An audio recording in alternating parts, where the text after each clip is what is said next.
आने वाले दिनों में महाराष्ट्र और झारखंड में विधानसभा चुनाव होने वाले हैं। ऐसे में चुनावी मौसम के दौरान कांग्रेस अध्यक्ष मल्लिकार्जुन खड़गे ने अपनी कांग्रेस पार्टी की तमाम प्रदेश इकाइयों को बड़ा संकेत और संदेश दे दिया है।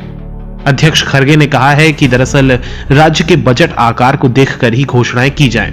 कर्नाटक में मुश्किल हालात के मद्देनजर ये नसीहत दी गई है। साथ ही उन्होंने ये भी कहा कि वादे पूरे नहीं होने पर सरकार की छवि पर गलत असर भी पड़ता है। कांग्रेस अध्यक्ष मल्लिकार्जुन खड़गे के टिप्पणी के बाद, नसीहत के बाद अब प्रधानमंत्री मोदी ने खुद मोर्चा संभाला है और उन्होंने कांग्रेस पार्टी पर बड़ा निशाना साधा है। शुक्रवार को सोशल मीडिया प्लेटफॉर्म एक्स पर पोस्ट करते हुए उन्होंने लिखा कि कांग्रेस पार्टी इस बात को समझ रही है कि झूठे वादे करना आसान है, लेकिन उन्हें लागू करना कठिन या लगभग असंभव है। कांग्रेस झूठे वादों की पार्टी है। इधर भाजपा के वरिष्ठ नेता रविशंकर प्रसाद ने भी कांग्रेस पर तंज कसा और कहा कि अब राहुल गांधी की खटखटाकर योजना का क्या होगा। खड़गे और राहुल गांधी देश से माफी मांगे। हिमाचल प्रदेश के मनाली में एक दर्दनाक हादसा हो गया, जहां पर मढ़ी पैराग्लाइडिंग साइट पर नियमों को दरकिनार करने से एक विदेशी महिला पैराग्लाइडर पायलट की जान चली गई है। 43 वर्षीय डीटा मिसुरकोवा को पैराग्लाइडर क्रैश हो गया और फिर वो घायल हो गए। उन्हें पैराग्लाइडिंग एसोसिएशन मनाली ने स्थानीय युवाओं के मदद से मिशन अस्पताल पहुंचाया, जहां पर उनकी मौत हो गई। जम्मू कश्मीर में टारगेट किलिंग्स का और टारगेटेड हमलों का दौर थमा नहीं है, बल्कि आप कह सकते हैं कि एक और नया दौर शुरू हुआ है। आतंकवादियों ने इसी कड़ी में शुक्रवार को बडगाम में सहारनपुर उत्तर प्रदेश के रहने वाले 2 श्रमिकों को गोली मार दी।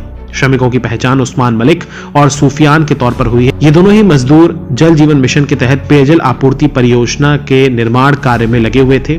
एक अन्य घटना में आतंकियों ने बांडीपुरा में सैन्य शिविर पर हमले का भी प्रयास किया, लेकिन जवानों की जवाबी कार्रवाई से वो भाग निकले।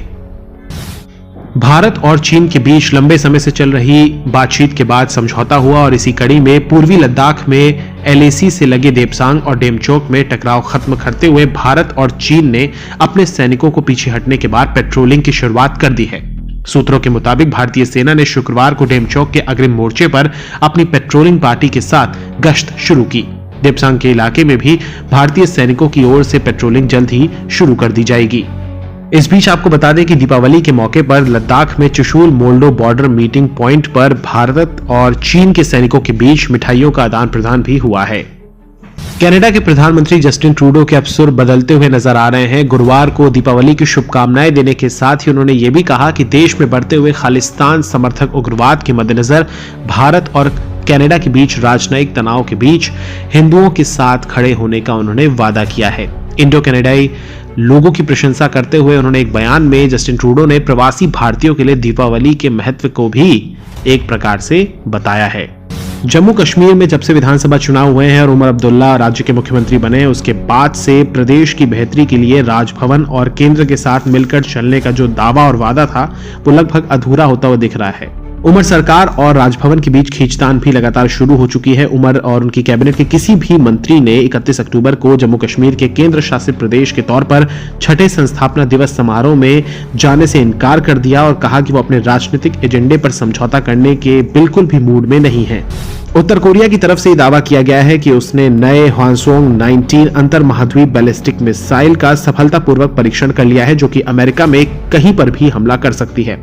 उत्तर कोरिया के तानाशाह और शीर्ष नेता किम जोंग उन ने शुक्रवार को कहा कि देश ने एक दिन पहले परमाणु हथियार के विकास में उल्लेखनीय उपलब्धि हासिल की है।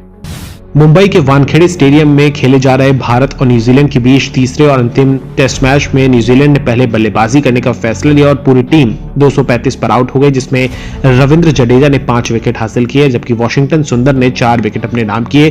न्यूजीलैंड को सस्ते में लपेटने के बावजूद भी भारत ने अंतिम 15 मिनट में 3 विकेट गंवा दिए और इसी कड़ी में आप कह सकते हैं कि भारत का पहले दिन पहले टेस्ट मैच में अंतिम 15 मिनट में पलड़ा कमजोर हो गया। प्रधानमंत्री मोदी की आर्थिक परिषद के सलाहकार विवेक देवराय का शुक्रवार को निधन हो गया। वो 69 बरस के थे। उन्हें एम्स में भर्ती कराया गया था। एम्स दिल्ली के आधिकारिक सूत्रों के मुताबिक विवेक देवराय सूक्ष्म आंत्र रुकावट के कारण उन्हें भर्ती कराया गया था और आप कह सकते हैं कि आंत में रुकावट का मतलब है कि कोई चीज आपकी आंत को अवरुद्ध कर रही है, इससे भोजन और मल ठीक तरीके से आगे नहीं बढ़ पा रहा।